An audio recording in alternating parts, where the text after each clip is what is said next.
আসসালামু আলাইকুম রহমতুল্লাহ। আশা করি আপনারা সকলেই ভালো আছেন। আজকে দেখাবো টি একাডেমি সফটওয়্যারটি ব্যবহার করে কিভাবে আপনি মেসেজ পাঠাতে পারবেন। আমরা অনেক সময় প্রতিষ্ঠানে বেতন আসার পর বা স্যালারি আসার পরে আমরা চাই আমাদের স্টাফদেরকে একটি মেসেজ পাঠানোর জন্য যে আপনার স্যালারি অফিসে চলে এসেছে, আপনারা আপনাদের স্যালারি উঠিয়ে নিন। অথবা আমরা কোনো গার্ডিয়ানকে বা কোনো নির্দিষ্ট ক্লাসের শিক্ষার্থীদেরকে এসএমএস পাঠাতে চাই। সেই সকল সুবিধাই আপনি টি একাডেমি সফটওয়্যারে পেয়ে যাবেন। টি একাডেমিতে রয়েছে অটো মেসেজ পাঠানোর সুবিধা। আর কথা না বাড়িয়ে আমরা চলে যাচ্ছি মেসেজ সার্ভিসে। মেসেজ সার্ভিসে যাওয়ার পর নতুন মেসেজ, আমি ব্যালেন্স যাচাই করে নিচ্ছি। এখানে বর্তমান ব্যালেন্স মাত্র 2 টাকা আছে। মোট মেসেজ পাঠাতে পারবো 6টি। আমি নতুন মেসেজে চলে যাচ্ছি।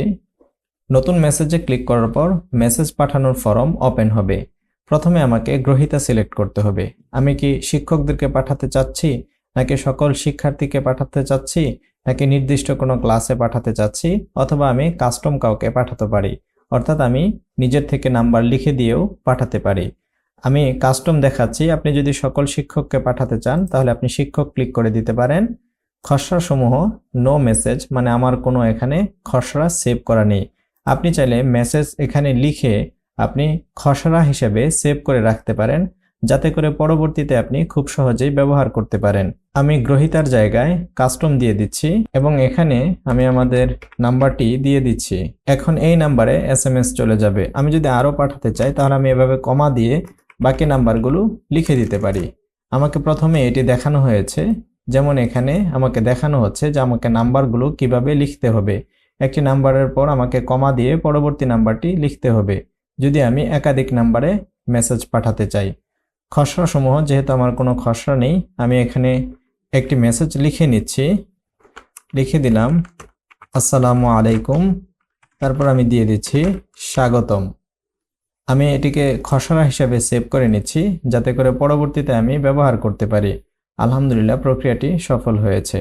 এখন আমি যদি আবার এই মেসেজে আসি, গ্রহীতা দিয়ে দিচ্ছি কাস্টম, নাম্বার দিয়ে দিলাম। এখন খসড়াতে ক্লিক করলে আমাদের খসড়াটি পেয়ে যাব। এখানে ক্লিক করলে আমাদের মেসেজ চলে আসবে। তারপর আমি এখন সেন্ডে ক্লিক করলে আমাদের এই মেসেজটি এই নাম্বারে চলে যাবে।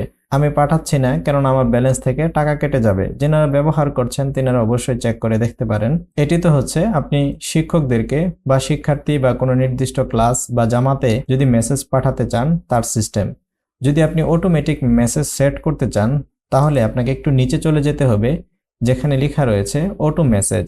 রসিদ কাটার পর, ভর্তি কমপ্লিট হওয়ার পর, শিক্ষার্থী উপস্থিত হওয়ার পর। আপনি যদি রসিদ কাটার পর এটিকে সেট করেন তাহলে আপনার লিখিত মেসেজ প্রত্যেক রসিদ কাটার পর অটোমেটিকলি চলে যাবে।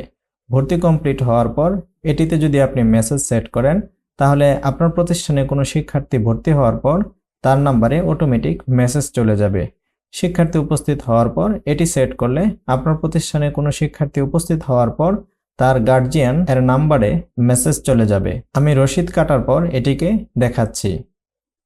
আমি এখানে লিখে দিব টাকার পরিমাণ এবং বাবদের নাম সফটওয়্যার অটোমেটিকলি লিখে দিবে। তাই সর্বোচ্চ চেষ্টা করবেন যাতে করে আপনার মেসেজটি সংক্ষিপ্ত হয়, এতে করে আপনার ব্যালেন্স কিছুটা সেভ হবে।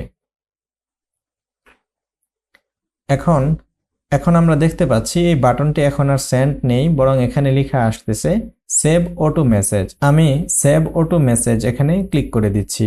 আলহামদুলিল্লাহ, প্রক্রিয়াটি সফল হয়েছে।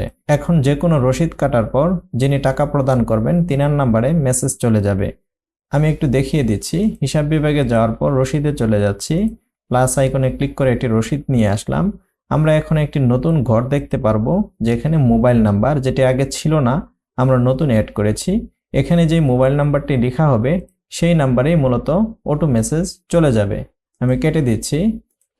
এখন যদি আপনি অটো মেসেজ ডিলিট করতে চান, অর্থাৎ আপনি চাচ্ছেন না অটো মেসেজ পাঠানোর জন্য, তাহলে আপনাকে আবার ঠিক সেভাবে চলে যেতে হবে। রসিদ কাটার পর ক্লিক করার পর আমরা দেখতে পাচ্ছি আমাদের একটি মেসেজ সেট করা আছে। আমি এটিকে ডিলিট করে দিলাম। আলহামদুলিল্লাহ, প্রক্রিয়াটি সফল হয়েছে। এখন আপনার রসিদ কাটার পর আর অটো মেসেজ যাবে না। মেসেজ প্যানেলের নিচে কিছু বিষয় রয়েছে যেগুলো আমি বুঝিয়ে দিচ্ছি। আমি প্রথমে একটি গ্রহীতা দিয়ে দিলাম শিক্ষকগণ, খসড়া আসসালামু আলাইকুম রহমতুল্লাহ দিয়ে দিলাম। এখানে খসড়া ডিলিট মানে হচ্ছে আপনার খসড়া যেগুলো সেভ করেছেন সেটিকে যদি ডিলিট করতে চান আপনি এখানে ক্লিক করে ডিলিট করতে পারেন। নিচে লেখা রয়েছে লেটার্স 26টি, তার মানে আমার এই পূর্ণ বাক্যটিতে 26টি লেটার ব্যবহার হয়েছে। বাকি আছে 34টি, তার মানে আমি যদি আরও 34টি লেটার লিখি তাহলে আমার একটি মেসেজ পূর্ণ হবে। আমি যদি আরও কিছু লেখা এখানে লিখে দেই, আমি যদি আরও কিছু লেটার্স লিখে দেই, আমি এই বাক্যটিকে ডাবল লিখে দিলাম। এখন লেটার্স হচ্ছে 54টি, বাকি আছে 6টি, অর্থাৎ আমি আরও 6টি লেটার লিখলে পরে আমার একটি মেসেজ পূর্ণ হবে। আমি আবারও পেস্ট করে দিচ্ছি। এখন আমার এখানে মেসেজ 2টি, তার মানে আমি যদি এতটুকু লিখে সেন্ডে ক্লিক করি তাহলে আমার ব্যালেন্স থেকে 2টি মেসেজের টাকা কেটে যাবে। আপনি যদি আরও লিখতে চান সবথেকে ভালো হয় আপনি যদি ইংরেজিতে লিখেন। ইংরেজিতে লিখলে আপনি অনেক লিখতে পারবেন, কারণ ইংরেজিতে 145টি লেটার মিলে আপনার একটি মেসেজ হবে। বাংলাতে আকার, একার, হ্রস্বকার এবং অন্যান্য যে সমস্ত চিহ্ন রয়েছে সবগুলোকে একটি লেটার ধরা হয়, এজন্য বাংলাতে লিখলে কম লেখা যায়। আশা করি আপনারা সকলেই মেসেজের ফাংশনগুলো বুঝতে পেরেছেন। তবুও যদি আপনাদের কোথাও বুঝতে সমস্যা হয় তাহলে আপনারা আমাদের ইউটিউব চ্যানেলের কমেন্ট বক্সে কমেন্ট করতে পারেন অথবা আমাদের কমিউনিটি গ্রুপে আপনার সমস্যাটি বলতে পারেন। ইনশাআল্লাহ আপনি আপনার সমাধান পেয়ে যাবেন। আজকে এই পর্যন্তই, সকলেই ভালো থাকবেন। আসসালামু আলাইকুম ওয়া রাহমাতুল্লাহ।